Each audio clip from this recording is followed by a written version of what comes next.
હવે આગળનો મુદ્દો એ ઉત્પાદનના સાધનો છે. ઉત્પાદનના સાધનો નવો મુદ્દો, એટલે આપણે તેને ભણવાનો છે અને સમજવાનો પ્રયત્ન કરવાનો છે. અર્થશાસ્ત્રમાં એવું કહેવાય છે કે ભાઈ માણસ એ ઈચ્છાઓનું પોટલું છે. એટલે માણસોની ઈચ્છાઓ અમાપ છે, એટલે એની જરૂરિયાતો પણ અમાપ બની જાય છે. એટલે માણસો જેમ જેમ પોતાની જરૂરિયાતોને પૂરી કરવા માટે જે વસ્તુઓનો ઉપયોગ કરે છે, જે વસ્તુઓને, જે સેવાઓને તે કામમાં લે છે, તે વસ્તુઓ કે સેવાઓનું જે ઉત્પાદન કરવામાં આવે છે, બરાબર, એટલે એ વસ્તુઓને ઉપયોગમાં પોતાની જરૂરિયાતો સંતોષવા માટે જે વસ્તુઓ અથવા સેવાઓનું ઉત્પાદન કરવામાં આવે છે, અને આમ માનવી પોતાની જરૂરિયાતને પૂરી કરવાનો પ્રયત્ન હંમેશા કરતો રહે છે. એટલે માણસની જરૂરિયાતોને જે વસ્તુ કે સેવા સંતોષી શકે તે રીતે વસ્તુ કે સેવાને ઉપયોગી સ્વરૂપ માનવામાં આવે છે. તેને ઉત્પાદન કહી શકાય. અને સીધી રીતે જો આપણે સમજવાનો એને પ્રયત્ન કરીએ તો ઉદાહરણ તરીકે પાઠ્યપુસ્તકમાં આપેલું છે કે ભાઈ એક લાકડાનો ટુકડો છે, એ લાકડાના ટુકડાને ખુરશીના સ્વરૂપમાં બદલવાથી તેમાં ઉપયોગિતાનો ગુણ ઉમેરાય છે. લાકડું એક સામાન્ય એક લાકડું પડી રહ્યું છે, એ લાકડુંનો કોઈ ઉપયોગ રહેતો નથી, પણ એ લાકડામાંથી જો ખુરશી બનાવવામાં આવે, એ લાકડામાંથી જો ટેબલ બનાવવામાં આવે, અથવા આપણી જરૂરિયાત પ્રમાણે એમાંથી કંઈક નવું સર્જન કરવામાં આવે તો એમાં ઉપયોગિતાનો ગુણ ઉમેરાય છે. તો આ પ્રક્રિયાને ઉત્પાદન કહે છે. એટલે ટૂંકમાં ઉત્પાદનના સાધનોમાં ઉત્પાદન એટલે શું અને સાધનો એટલે શું, તો એનું ટૂંકમાં એવું કહી શકાય કે ઉત્પાદન એટલે કે વસ્તુ કે સેવા માટે તુષ્ટિગુણનું સર્જન કરવાની, એટલે કે તુષ્ટિગુણ એટલે કે ઉપયોગિતાના ગુણનું સર્જન કરવાની પ્રક્રિયા, એટલે એને ઉત્પાદન કહી શકાય. અને સાધનો એટલે શું, તો કે ભાઈ તુષ્ટિગુણના સર્જનની પ્રક્રિયામાં મદદ થતી બાબતોને ઉત્પાદનના સાધનો કહેવામાં આવે છે. પ્રોફેસર માર્શલ એ ઉત્પાદનના મૂળ તો બે જ સાધનો આપણને જણાવે છે. એક તો છે કુદરતી અને બીજો છે કુદરત અને બીજું છે માણસ. પણ અર્થશાસ્ત્રમાં ઉત્પાદનના મુખ્ય 4 સાધનો ગણવામાં આવે છે. એક તો છે જમીન, બીજું છે મૂડી, ત્રીજું છે શ્રમ અને ચોથું છે નિયોજક. હવે ઉત્પાદનના જે 4 સાધનો આપણે ગણ્યા, અને એમાં પહેલું સાધન છે તે જમીન. તો જમીન કોને કહી શકાય? સામાન્ય રીતે આપણે એવું સમજીએ છીએ કે પૃથ્વી ઉપરની સપાટી પર જે માણસો વસવાટ કરે છે તેને જમીન કહી શકાય. આપણે જ્યાં વસીએ છીએ એને જમીન એવું આપણે સમજીએ છીએ. પરંતુ અર્થશાસ્ત્રમાં જમીનનો બહુ વિશાળ અર્થ છે. અને એમાં પ્રોફેસર માર્શલના મતે મનુષ્યને ઉત્પાદનમાં મદદરૂપ થતા કુદરતી પરિબળો એ જમીન છે. એટલે કે હવા, પાણી, સૂર્યપ્રકાશ, આબોહવાનો સમૂહ એ બધાને જમીન તરીકે કહી શકાય. એટલે જમીનનો સાદો અર્થ આપણે અર્થશાસ્ત્રની પરિભાષામાં કરીએ તો જમીન એટલે દરેક પ્રકારની કુદરતી સંપત્તિ હોય, જે પણ કુદરતી સંપત્તિ હોય તેને જમીન એવું કહી શકાય. દાખલા તરીકે કુદરતમાં પૃથ્વીની સપાટી પર જે જંગલો આવેલા છે, જે નદીઓ આવેલી છે, જે પર્વતો આવેલા છે, અને પૃથ્વીની, આ તો સપાટીની વાત થઈ, પણ સપાટીની પૃથ્વીના પેટાળમાં પણ જે કંઈ ખનિજ સંપત્તિ હોય, તેમજ વાતાવરણમાંના પ્રાકૃતિક જે ઘટકો, દાખલા તરીકે હવા, પ્રકાશ વગેરે દરેક પ્રકારની પ્રકૃતિએ જે બનાવેલું છે તે સંપત્તિનો જમીનમાં સમાવેશ થાય છે. એટલે જમીન એ કુદરતી બક્ષિસ છે, માનવ સર્જિત સાધન નથી. કુદરતે બનાવેલી છે, કુદરતે આપેલી ભેટ છે, માણસે બનાવેલી નથી. અને મોટા ઉદ્યોગો માટેનો કાચો માલ જમીન પૂરો પાડે છે. એટલે આ ઉત્પાદનના સાધનોમાં પહેલો પ્રકાર છે જમીન. અને એ જમીનના લક્ષણો આપણે ત્યાં અહીંયા મળે છે. તો જમીનના 5 લક્ષણો છે. એક તો છે જમીન એ કુદરતી બક્ષિસ છે. બીજું છે જમીનનો પુરવઠો સ્થિર છે. ત્રીજું છે જમીન ભૌગોલિક રીતે અગતિશીલ છે. ચોથું છે જમીનની ફળદ્રુપતા જુદી જુદી હોય છે. અને 5મું લક્ષણ છે ભૂમિને મળતા વળતરને ભાડું કહે છે. તો ઉત્પાદનના જે સાધનો આપણે ગણીએ છીએ 4 સાધનો, અને એમાં પહેલું સાધન છે જમીન. જમીનનો અર્થ આપણે જોયો. હવે જમીનના લક્ષણો પણ સાથે સાથે જોતા જઈશું, જેથી આપણને વધારે સારી રીતે સમજી શકાય. એટલે પહેલું સાધન જે છે તે જમીન છે, અને જમીનના લક્ષણો આપણે જોઈએ છીએ. તો જમીન શું છે એ આપણે સમજ્યા.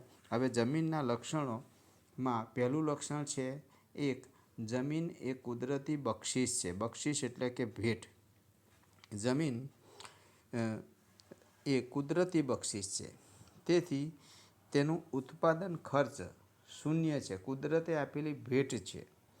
જમીનના પુરવઠા ઉપર સંપૂર્ણ અંકુશ મેળવી શકાતો નથી, તેમજ તેનું નિર્માણ પણ થઈ શકતું નથી. બરાબર? એના જે કંઈ જમીન છે, આ પૃથ્વીની સપાટી પર જે પણ જમીન છે એ તમામ જમીન ઉપર કોઈ અંકુશ મેળવી શકતું નથી. અને એટલી જમીન પૂરી થઈ જાય દાખલા તરીકે, તો બીજી જમીનનું નિર્માણ પણ આપણે કરી શકતા નથી. એ એનું અગત્યનું લક્ષણ છે. બીજું લક્ષણ છે જમીનનો જે પુરવઠો છે એ પુરવઠો સ્થિર છે. સ્થિર એટલે કે એક જ જગ્યાએ રહે છે, બીજી જગ્યાએ જમીનને લઈ જઈ શકાતી નથી. તો સ્થિર પ્રમાણ એ જમીનનું બીજું લક્ષણ છે. એટલે કે જમીનનો પુરવઠો એ હંમેશના માટે સ્થિર રહે છે. તેમાં વધારો પણ થઈ શકતો નથી, અને ઘટાડો પણ માણસો કરી શકતા નથી. એ માણસો માટે શક્ય નથી. અને તેથી માણસે ખૂબ જ બુદ્ધિપૂર્વક અને ખૂબ જ આયોજનથી અને ટેકનોલોજી દ્વારા જમીનનો કાર્યક્ષમ ઉપયોગ કરવો જરૂરી છે. ખોટી રીતે જમીનનો બગાડ કરવો જોઈએ નહીં. કેમ કે હાલના તબક્કામાં, હાલના સમયમાં ઘણી જગ્યાએ આપણને એવું જોવા મળે છે કે જંગલો છે, પર્વતો છે, એને નુકસાન કરવામાં આવે છે. જંગલોને કાપવામાં આવે છે. જે કુદરતી છે એને નુકસાન કરવામાં આવે છે, જેની અસર વાતાવરણ ઉપર પણ પડતી હોય છે. એટલે માણસો જે છે તે જંગલો, ખનિજો વગેરેનો ઉપયોગ કુદરતી સંપત્તિમાં ઘટાડો કરી શકે છે. તો દરિયો પૂરીને અલ્પ પ્રમાણમાં જમીનનો પુરવઠો વધારી પણ શકે છે.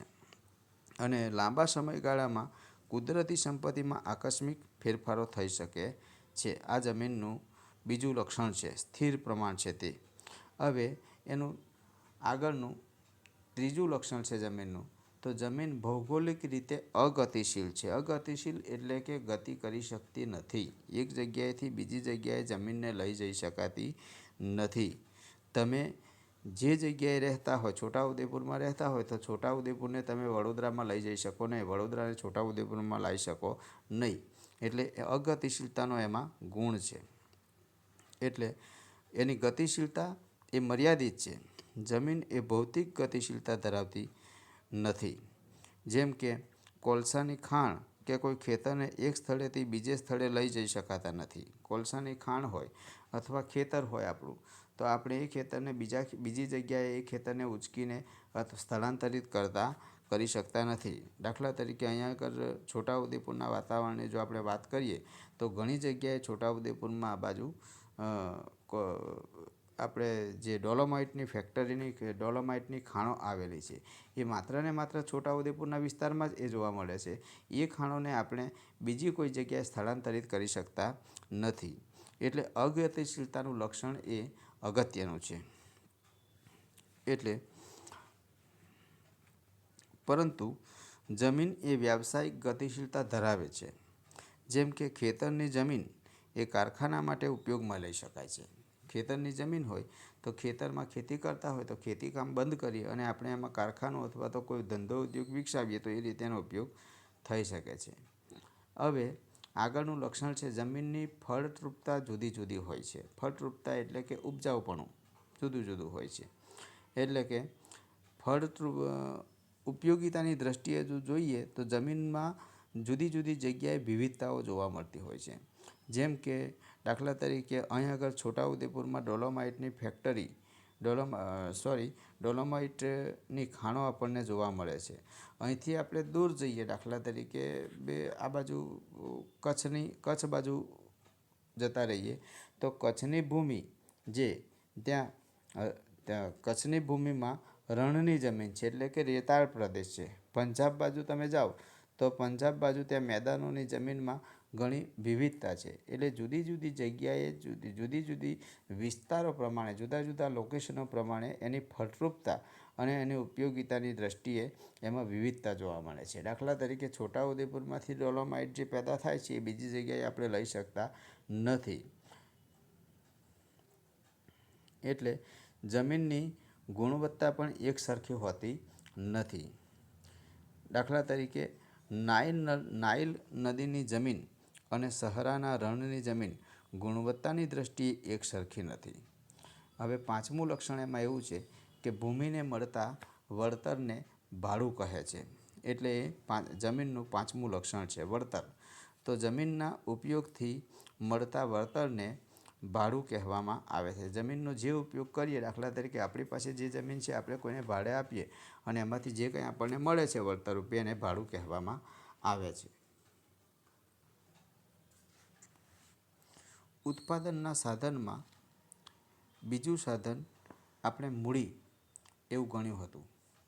તો મૂડી કોને કહેવાય? તો અર્થશાસ્ત્રની ભાષામાં મૂડી એટલે ઉત્પાદનના કાર્યમાં ઉપયોગી થતા માનવસર્જિત ભૌતિક સાધનો એને મૂડી ગણવામાં આવે છે.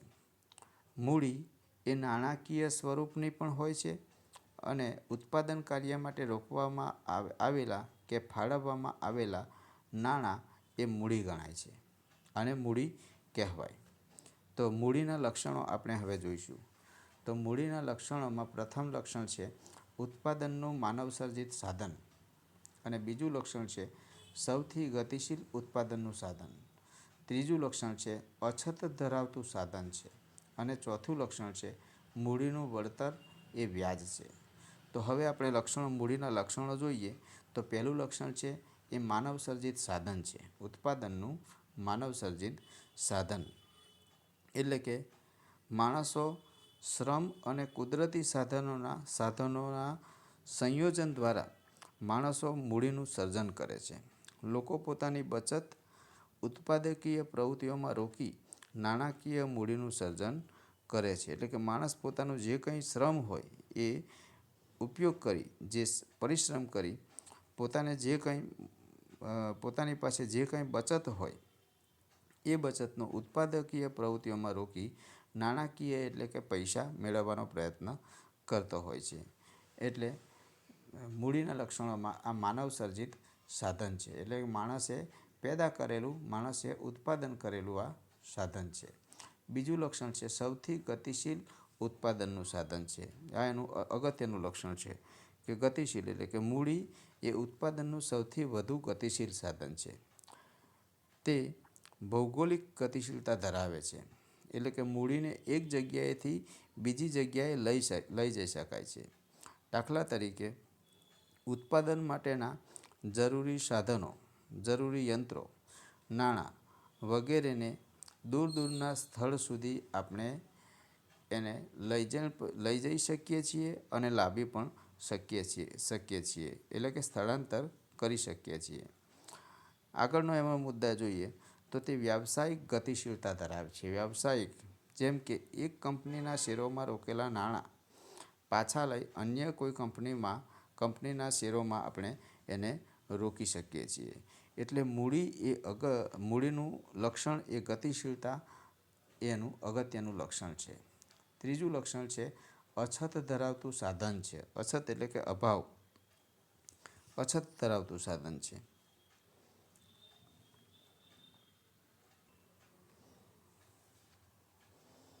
અને ચોથું લક્ષણ છે મૂડીનું વળતર એ વ્યાજ છે.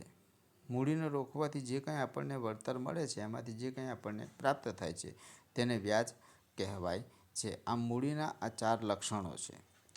ત્રીજું ઉત્પાદનનું સાધન છે તે આપણે આગળ જોઈશું તો શ્રમ છે. તો શ્રમનો અર્થ, શ્રમ એટલે વળતરની અપેક્ષાએ કરવામાં આવતી કોઈ પણ શારીરિક કે માનસિક કામગીરી. દાખલા તરીકે શિક્ષક વિદ્યાર્થીઓને વર્ગમાં ભણાવે છે તેને શ્રમ ગણાય, પરંતુ એ જ શિક્ષક પોતાના બાળકોને ઘરે ભણાવે તે શ્રમ ન કહેવાય. કેમ કે વર્ગમાં ભણાવે તેનું વેતન તેને મળતું હોય છે, જ્યારે ઘરે પોતાના બાળકોને ભણાવે તેનું વેતન તે મેળવતો હોતો નથી. એટલે શ્રમના 4 લક્ષણો છે. શ્રમ નાશવંત છે. બીજું લક્ષણ છે શ્રમ અને શ્રમિક અવિભાજ્ય છે. ત્રીજું લક્ષણ છે દરેક શ્રમિકની કાર્યક્ષમતા જુદી જુદી હોય છે. અને ચોથું લક્ષણ છે શ્રમ ગતિશીલ છે. શ્રમનું પહેલું લક્ષણ, શ્રમ એ નાશવંત છે.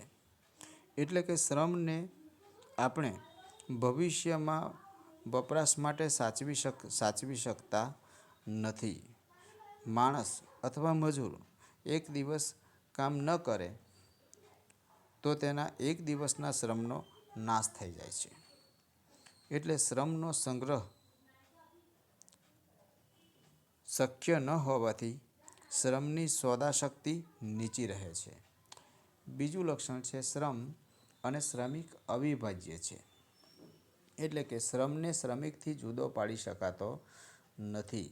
શ્રમિક એક જગ્યાએ રહે અને તેનો શ્રમ બીજી જગ્યાએ ઉત્પાદન કાર્ય કરે એમ બનતું નથી. આમ શ્રમ અને શ્રમિક એ અભિન્ન છે.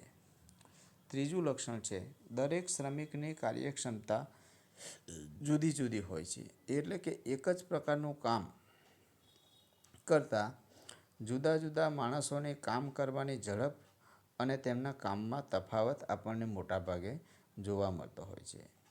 શ્રમિકોની કાર્યક્ષમતા જુદી જુદી હોવાને લીધે કેટલીક વાર એક જ પ્રકારના કામમાં તેમના વેતનમાં પણ તફાવતો આપણને જોવા મળતા હોય છે. એટલે જેવી કાર્યક્ષમતા એવું વેતન એ મજૂરને મળતું હોય છે. ચોથું લક્ષણ છે શ્રમ ગતિશીલ છે. એટલે કે શ્રમ ભૌગોલિક ગતિશીલતા ધરાવે છે. એટલે એક જગ્યાએથી બીજી જગ્યાએ તેને ખસેડી શકાય છે. દાખલા તરીકે રોજગારી માટે જે મજૂરો અથવા તો શ્રમિકો જુદા જુદા પ્રદેશોમાં હેરાફેરી કરે છે, એટલે શ્રમ વ્યાવસાયિક રીતે ગતિશીલતા ધરાવે છે. જેમ કે શાળાનો પટાવાળો ઉચ્ચ અભ્યાસ કરી સમય જતાં શિક્ષક પણ બની શકે. કુટુંબ પ્રત્યેની જવાબદારીઓ, ભાષાના પ્રશ્નો, શૈક્ષણિક લાયકાત, રહેણીકરણીના તફાવતો વગેરે કારણોને લીધે શ્રમની ગતિશીલતા ઘટે છે કે વધે પણ છે. અને આગળનું લક્ષણ છે એમાં વળતર. એટલે કે અર્થશાસ્ત્રની પરિભાષામાં મજૂર હોય કે મેનેજર બંને શ્રમિક છે. શ્રમને મળતું વળતર એ વેતન કહેવાય છે. ઉત્પાદનનું ચોથું સાધન આપણે નિયોજક જોયેલું છે. જમીન, મૂડી, શ્રમ અને નિયોજક. તો ચોથું સાધન નિયોજક એટલે નિયોજક કોને કહેવાય? તો ઉત્પાદનના સાધનોનું સંયોજન કરનારને, ભેગા કરનારને નિયોજક કહેવામાં આવે છે. અને નિયોજક એ ઉત્પાદન એકમ શરૂ કરે છે અને તેના સંચાલન અંગેનો મહત્ત્વના નિર્ણયો સ્વતંત્ર રીતે એ પોતે લે છે. ઉત્પાદક એકમના નફા નુકસાનની સંપૂર્ણ જવાબદારી નિયોજકને માથે રહે છે. નિયોજક ઉત્પાદનના સાધનો, જમીન, મૂડી, શ્રમને નિશ્ચિત વળતર આપે છે, પરંતુ તેનું વળતર નિશ્ચિત હોતું નથી. નિયોજકના લક્ષણો આપણે જોઈએ તો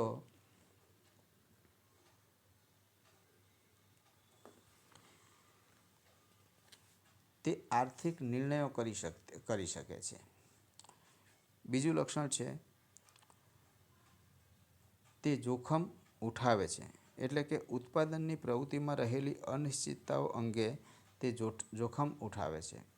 ત્રીજું લક્ષણ છે નિયોજન શક્તિ એક ગુણ છે, એટલે કે કોઈ પણ નવી વસ્તુ, નવા ક્ષેત્રો શોધી નવી ઉત્પાદન પદ્ધતિથી વિકસાવી શકતો હોય છે અને તેને મળતા વળતરને નફો કહે છે.